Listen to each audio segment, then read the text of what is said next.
Hey friends, Joseph here at smalltownwanderer.com. We're a travel agency that services people all over the United States, and we're loving to help people get out and wander around our world. Today, I wanted to talk briefly about the differences between ocean cruising and river cruising. Now, there's a lot of different ocean cruises out there, and there's a lot of different river cruises out there. So there's obviously some nuances between those in and amongst themselves, from luxury down to just budget cruising. But we're going to just talk broadly or generally about those two categories. Obviously, with cruising, you are taking your bed with you, which is the beautiful part of this type of a trip, a vacation, a getaway, is that you are taking your bed with you to the next spot. And you don't have to pack and unpack. You get to the spot and you are unpacking in your room, you're setting it up, and then you're going to go into different locations. The beauty of cruising also is that you are on this adventure together with everyone on that ship. And that's a beautiful thing. It's hard to explain if you've never done a cruise. The idea that you just subconsciously know that everybody there is starting and stopping together. You're on a journey together. You're going to see something together.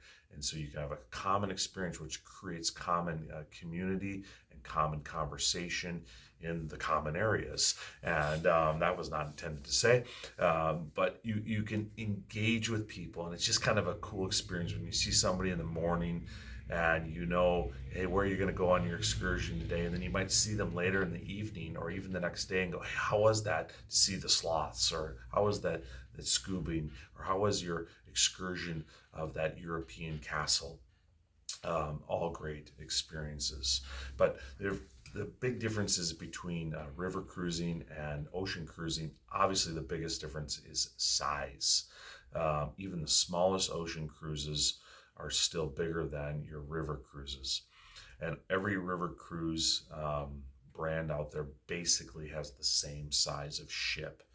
They then do their room configurations differently. Some are a little bit bigger, some are smaller to put a little bit more on there. But you're talking like 150 to 180 people on a river cruise, and you can talk anywhere from 3 to 400 to a small ocean liner ship up to 5,000 to 6,000 people on some larger class ships in the ocean. So size. Now, just because there's more people doesn't mean you're crowded. They build these ships for space. So you still have space. There's a lot of people on the ship, but they're built for that. And so you have free roam, and the restaurants are built for that.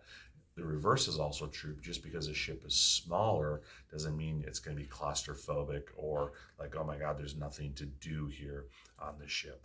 Which leads me to that with river cruising.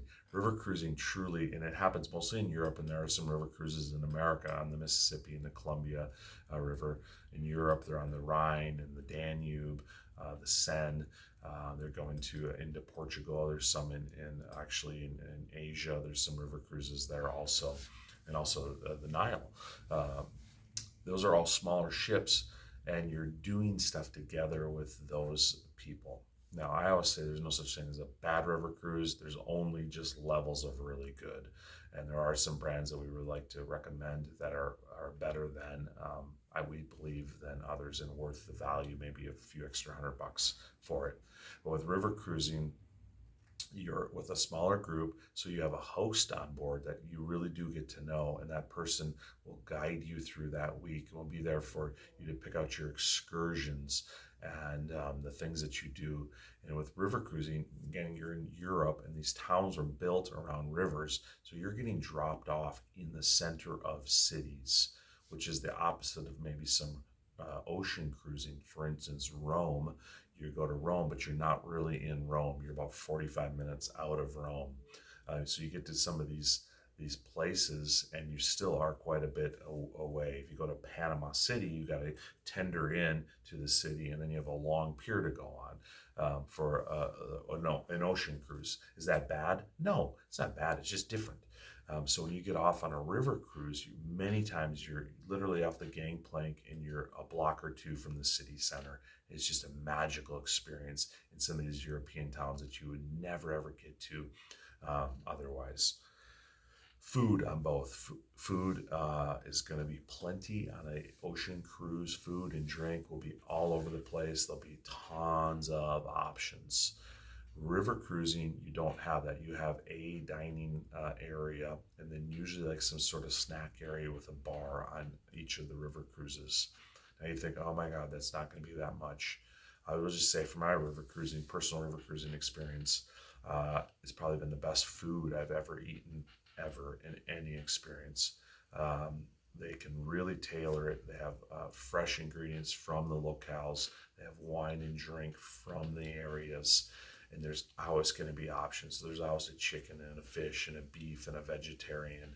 I would become a vegetarian if I had that food that I had on my river cruise, which I tried, which was a vegetarian, was amazing. So you have those amazing things to eat on the river cruise. Again, you have those options on the ocean cruise. They're just, you'll feel more buffets, and there'll be some fine dining areas, and there'll be some hamburger shacks, and there'll be a Shake Shack, and there'll be a spot for pizzas. You just don't have that on a river cruise. Lastly, is excursions. Many times, especially the river cruising that we really recommend, the excursions are included in the price. And many times you have multiple options of excursions to partake in. And they're going to be a bit more immersive.